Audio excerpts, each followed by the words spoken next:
La ministre des Ressources naturelles et des Forêts, Maïté Blanchette-Vizina, est fière de la déposition de son projet de loi. Selon elle, le juste milieu a été trouvé avec les intérêts des régions minières et celles qui sont moins habituées aux activités minières.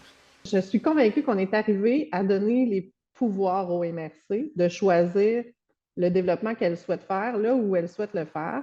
Et ça permet d'à la fois permettre le développement en terre privée dans les secteurs où il y a de l'activité minière, mais aussi de permettre aux municipalités qui connaissent moins le secteur minier de prendre un pas de recul puis de pouvoir parler avec les entreprises minières. L'Association de l'exploration minière du Québec n'est pas de l'avis de la ministre. Selon l'organisation, les amendements apportés ne sont que cosmétiques.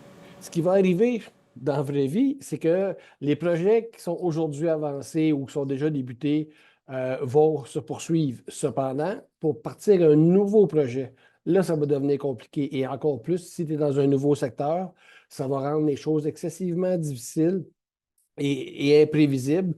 De son côté, le maire de Malartic, Martin Ferron, regrette que des demandes de municipalités en secteur minier, dont la sienne, ont été écartées du projet de loi 63. C'est de ne pas retourner des redevances dans les milieux d'accueil des mines, comme qui se fait avec l'éolien, comme qui se fait avec les nouveaux grands produits, les nouveaux projets énergétiques. Moi, j'ai zéro revenu ici. Les seuls revenus de ressources naturelles viennent dans les MRC. On s'en partage un petit peu. Je reçois 100 000 ici à Malartic.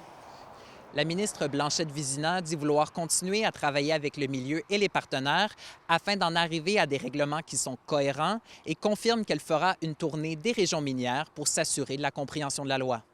Félix Blaquière, RNC Nouvelles, Val-d'Or.